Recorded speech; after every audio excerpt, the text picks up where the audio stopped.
Praise the lord. ప్రభు అయిన యేసుక్రీస్తు నామమున మీ అందరికీ శుభములు తెలియపరుస్తున్నాను. మరి ఈరోజు పరిశుద్ధాత్మ దేవుడు మీకు ఇస్తున్నటువంటి వాగ్దానము, అంతము వరకు సహించువాడు రక్షింపబడును.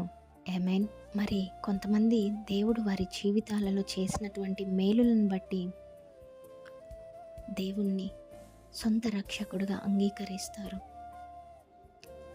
అలా అంగీకరించిన తర్వాత వారి కుటుంబాలలో, వారి చుట్టుపక్కల వాళ్ళ బంధుమిత్రుల్లో ద్వేషింపబడుతూ ఉంటారు. ఇంకొంతమంది వెలివేస్తారు, ఇంకొంతమంది దూరం పెడతారు. అప్పుడు చాలా బాధేస్తుంది.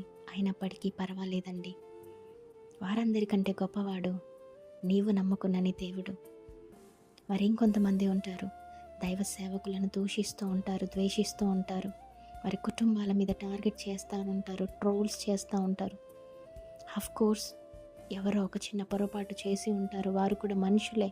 కానీ తీర్పు తీర్చడానికి మనం ఎవరమండి? దేవుడు తీర్పు తీర్చేవాడు. జ్ఞాపకం ఉంచుకోవాలా. మరి దేవుని శిష్యులు కూడా దూషింపబడిన, ద్వేషింపబడిన, హతసాక్షులైన అంతము వరకు సహించి ఉన్నారు, రక్షింపబడి ఉన్నారు. మెయిన్లీ మనమందరం కూడా we are saved by his grace అండి.